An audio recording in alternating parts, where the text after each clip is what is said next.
মা তো জন্ম দিয়েছে, 10 মাস কষ্ট করেছে আমার জন্য। ছোটবেলায় এমন হয়েছে যে আমাকে মাদ্রাসায় পড়ানোর জন্য বাড়ি বাড়ি যে কাজ করে আমার আর আমার বোনকে পড়াইছে। মাকে কতটুকু ভালোবাসো? অনেক ভালোবাসি নিজের থেকে। সিয়াম, তুমি কি করো?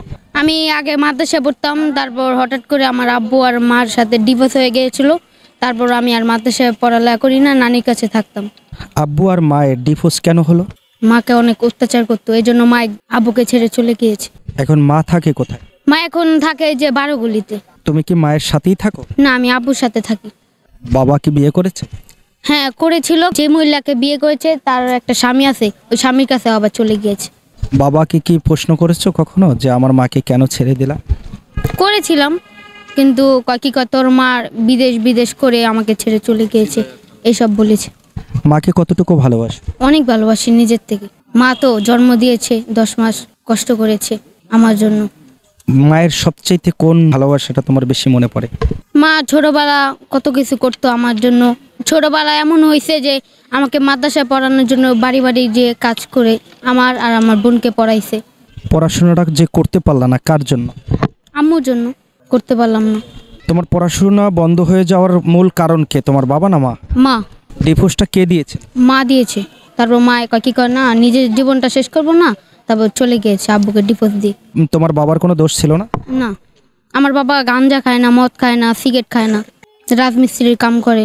মানে তোমার মায়ের প্রতি এখন কোনো অভিমান আছে তোমার? না, এখন নেই। আমার অনেক ইচ্ছা আছে, আমি বড় হব, অনেক কিছু করব। মা যদি আসে আমি মাকে তো ফালাই দিতে পারবো না, কারণ সে আমাকে জন্ম দিয়েছে। আর যদি জন্ম না দিতে তাহলে তো এত দূরে আসতে পারতাম না। মার জন্য কি করার ইচ্ছা আছে? আমার একটা ইচ্ছা আছে যে বাবা মা থাকবে আমার সাথে, তাদের একটা ঘর করব, বাড়ি করব, সবাই মিলে একসাথে থাকবো। মাকে বোঝানো যায় না যে মা আবারও ফিরে আসো? বুঝাইছিলাম, কিন্তু মা আসবো না। কি কথার বাপে দেখলি না আমাকে কত জ্বালাতন করছে, আমি আর ওর কাছে যাব না। বাবাকে কি বলেছো যে বাবা এখন ভালো হয়ে যাও, মাকে জ্বালাতন করো না? হ্যাঁ, বাবাকে বলছিলাম, বাবা আনতে গেছে, মা আসে না, বলছে যা তোর ভাত খাবো না। মা যদি এই না চলে যদি না গেত তাহলে এখন আমি পড়ালেখাটাও করতে পারতাম। মা আব্বু একটা সুযোগ দিত, আব্বু অনেক বুঝাইছিল মাকে, কিন্তু মা আর আসেনি। মাকে তো বাবা অত্যাচার করতো, সেই জন্যই তো চলে গেছে, তাহলে মায়ের কেন অন্যায় হবে? অত্যাচার করছে, চলে আঙ্গ মুখে একটু তাকায়ও তো আসতে পারতো। মা এত নির্যাতন কেন সহ্য করবে ছেলেদের জন্য? আমাদের মুখে তাকায় তো একটু সহ্য করতে পারতো না। আমার একটা ছেলে আছে যে ওর ভবিষ্যৎ, বড় হয়ে লেখাপড়া এখন যদি না করে তাহলে তো রাস্তায় রাস্তায় ঘুরবে ফিরবে, বাজি পোলাপান হয়ে যাবে।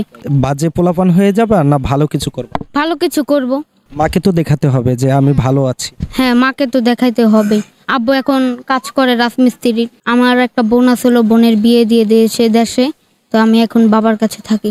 বড় হয়ে কি করার স্বপ্ন আছে? বললাম তো, বড় হয়ে আমার একটা ডাক্তার হওয়ার স্বপ্ন আছে। ডাক্তার হয়ে ফ্রি মানুষের চিকিৎসা করব। এই চিন্তাটা কেন যে ফ্রি চিকিৎসা করতে হবে মানুষকে? কত মানুষ দেখি রাস্তায় শুয়ে রয়েছে, ডাক্তাররা আসে নিয়ে বলে যে কি হয়েছে আপনার, দেখি পেটের হেন্দা টিউমার হয়েছে, নিয়ে চিকিৎসা করে দেয়। আমি বড় হলে তাদের একটা কিছু করব। এখন কি পড়েন আপনি? আমি বর্তমানে 3তে পড়তাম, এখন পড়ি না, মাদ্রাসায় পড়তাম, এই যে তালিমুল হেদায়া। তাহলে পড়ালেখা ছাড়া কি ডাক্তার হওয়া যাবে? না, যাবে না তো। আমার একটা স্বপ্ন আছে যে বড় হব, এখন তো মার জন্য হলো না।